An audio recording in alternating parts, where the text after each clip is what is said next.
Hi friends, मैं आकांक्षा शर्मा जी की with आकांक्षा में आपका स्वागत करती हूँ। एमपीपीएससी मेंस आंसर राइटिंग में आज हम पेपर 2 के क्वेश्चन करने वाले हैं। पेपर 2 में 5 नंबर के क्वेश्चन, 11 नंबर के क्वेश्चन, तो वो प्रश्न हम आज देखेंगे। तो चलिए स्टार्ट करते हैं।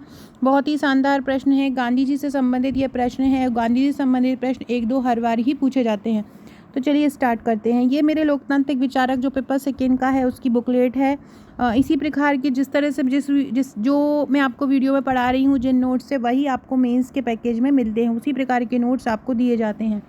पहला क्वेश्चन है, गांधी जी के सत्याग्रह सिद्धांत की विशेषताएं बताइए। तो गांधी जी का जो सत्याग्रह है ये उनका एक सबसे महत्वपूर्ण नैतिक विचार है। गांधी जी के विचारों में सत्याग्रह एक आधारभूत व नैतिक विचार है, जिसकी विशेषताएं इस प्रकार हैं। देखते हैं क्या है विशेषता। सबसे पहले सत्याग्रह सत्य से बना है, तो इसका आधार भी सत्य ही है। तो सत्याग्रह का आधार क्या है? सत्य है। सत्य को ईश्वरीय रूप में ग्रहण किया जाता है। जो गांधी जी का जो सत्याग्रह है वो एक ईश्वर का ही रूप है। सबसे पहला क्या हो जाएगा सत्याग्रह में कि सत्याग्रह का आधार सत्य है। दूसरा क्या हो जाएगा कि सत्य को ईश्वरीय रूप में ग्रहण किया जाता है। तीसरा है शुद्ध अंतरात्मा की आवाज़ भी सत्य है।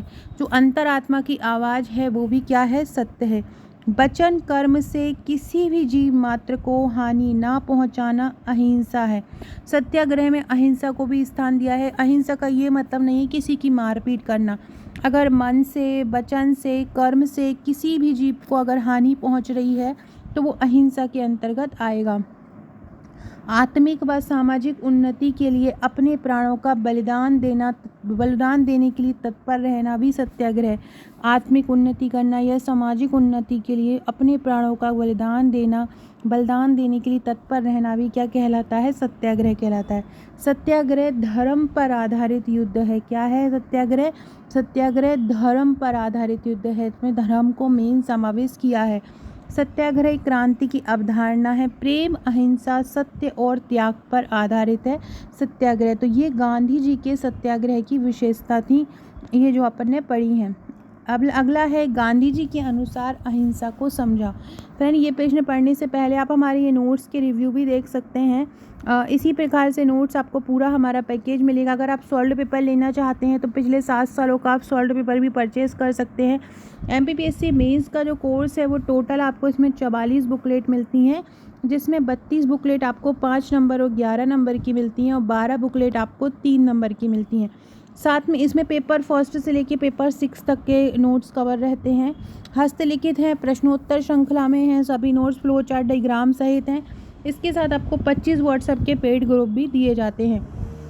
हार्ड कॉपी, सॉफ्ट कॉपी दोनों में ये नोट्स उपलब्ध है। अगर हार्ड कॉपी लेना चाहते हैं तो ये हार्ड कॉपी में भी उपलब्ध है, और अगर सॉफ्ट कॉपी में लेना चाहते हैं तो सॉफ्ट कॉपी में भी उपलब्ध है। अगला है, गांधी जी के अनुसार अहिंसा को समझाइए। अहिंसा गांधी जी का सबसे जो महत्वपूर्ण धर्म है, और अहिंसा गांधी जी के नैतिक सिद्धांत का महत्वपूर्ण आधार है। इसके बिना सर्वोच्च सत्य की सिद्धि असंभव है। अगर अहिंसा नहीं है तो आप सत्य की सिद्धि नहीं कर सकते। गांधी जी के लिए अहिंसा शब्द का अर्थ था मन, वचन और कर्म से किसी को हानि ना पहुंचाना। अहिंसा के 2 पक्ष हैं, एक सकारात्मक और एक नकारात्मक। गांधी जी सकारात्मक अहिंसा के रूप में कहते हैं कि अहिंसा दूसरों के साथ प्रेम भावना को जागृत करना और विकसित करना है। गांधी जी के स्पष्ट शब्दों में यह एक नकारात्मक शक्ति नहीं है, यह एक ऐसी सकारात्मक शक्ति है जो बिजली से अधिक तेज और ईंधन से अधिक शक्तिशाली है। अहिंसा के तत्व कौन कौन से हो जाएंगे? सबसे पहला हो जाएगा व्रत, दूसरा हो जाएगा सत्य। पहला क्या हो जाएगा? व्रत, दूसरा सत्य, तीसरा हो जाएगा प्रेम, चौथा है आंतरिक पवित्रता, पांचवा है लगन, छठवां है भयहीनता और सातवां है लालच ना होना। ये अहिंसा के तत्व हैं। ये सातों तत्व आपको अच्छे से याद कर लेना है। अगर चाहें तो आप इसके बारे में भी थोड़ा थोड़ा डिटेल में लिख सकते हैं। व्रत के बारे में, लालच ना होना, कि अहिंसा के अंतर्गत किसी भी वस्तु का लालच नहीं करना चाहिए।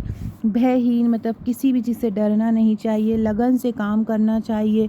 मन, क्रम, वचन से पवित्र होना चाहिए। सभी के लिए प्रेम देना चाहिए। हमेशा सत्य बोलना चाहिए। तो ये अहिंसा के तत्वों में आता है। अब आए हैं अहिंसा के स्वरूप। अहिंसा का स्वरूप क्या है? सबसे जैसे नकारात्मक अहिंसा होती है। नकारात्मक अहिंसा में क्या आ जाता है कि जैसे जीवों को कष्ट ना पहुंचाना, ये नकारात्मक अहिंसा। सकारात्मक अहिंसा क्या हो जाएगी? जीवधारी से प्रेम करना। तो इसे अहिंसा के दो स्वरूप हैं, नकारात्मक अहिंसा और सकारात्मक अहिंसा। अगला है वीरों की अहिंसा। एक अहिंसा के स्वरूप में आ जाएगा वीरों की अहिंसा और एक अहिंसा के स्वरूप में आ जाएगा दुर्बलों की अहिंसा। मतलब वीरों की अहिंसा और दुर्बलों की अहिंसा और कायरों की अहिंसा, ये अहिंसा के स्वरूप हो जाएंगे। नकारात्मक अहिंसा, सकारात्मक अहिंसा, वीरों की अहिंसा, दुर्बलों की अहिंसा और कायरों की अहिंसा। अब हम निष्कर्ष लिखते हैं कि अहिंसा उस व्यक्ति के लिए उचित है जिसमें आत्मबल की शक्ति है। निर्बल व्यक्ति द्वारा प्रयुक्त अहिंसा का उचित नहीं कह सकते। निर्बल व्यक्ति जो यूज़ करे, अहिंसा का उपयोग करे, उसे हम उचित नहीं कह सकते। अहिंसा आंतरिक शक्ति है जो आत्मा को विकसित करती है। कायर व्यक्ति अपनी कायरता को छुपाने के लिए अहिंसा का प्रयोग करते हैं। फ्रेंड, डिस्क्रिप्शन बॉक्स में आपको मेरे व्हाट्सअप, टेलीग्राम, फेसबुक, ट्विटर का लिंक मिल जाएगा, जुड़ जाइएगा। ये मेरा व्हाट्सअप नंबर है। अगर आपने आपका नंबर सेव नहीं कराया है तो यहाँ पे सेव करा सकते हैं। इसके अलावा आकांक्षा 1957 ये मेरी इंस्टाग्राम आईडी है। अगर आपने मुझे अभी तक इंस्टा पर फॉलो नहीं किया है तो यहाँ से आप मुझे इंस्टाग्राम पर भी फॉलो कर सकते हैं। अगला है गांधी जी के सत्याग्रह में उपवास की भूमिका बताइए। उप मतलब होता है पास, भगवान के पास। उपवास एक नैतिक साधन है जो शासकों के अंतःकरण को शुद्ध करने के लिए किया जा सकता है। गांधी जी के लिए उपवास सत्य और अहिंसा का आवश्यक अंग था। यदि आप सत्य के मार्ग पर चलते हो, अहिंसा के मार्ग पर चलते हो तो उपवास एक अनिवार्य अंग है। यह नैतिक प्रश्न का केंद्रीभूत कर देता है।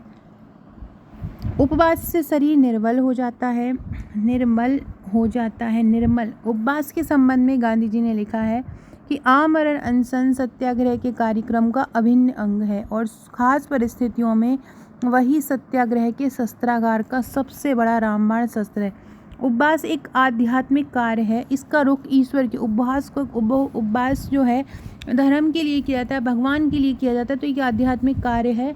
इसका रुख ईश्वर के प्रति होता है। उपवास अंतःकरण की आज्ञा को मानकर किया जाता है। सत्याग्रही को अपनी आवश्यकताएं सीमित कर लेना चाहिए क्योंकि उसे आराम नहीं करना है, संघर्ष करना है। तो इसी कारण से ये उन्होंने सत्याग्रह में उपवास की भूमिका बताई, क्योंकि आपको कर्म करते रहना है, बैठना नहीं है, संघर्ष करते रहना है। सो फ्रेंड्स, ये थे हमारे आज के 3 प्रश्न। आशा आपको पसंद आए होंगे। पसंद आए तो वीडियो लाइक करें, सब्सक्राइब करें, शेयर करें। Okay friends, thank you.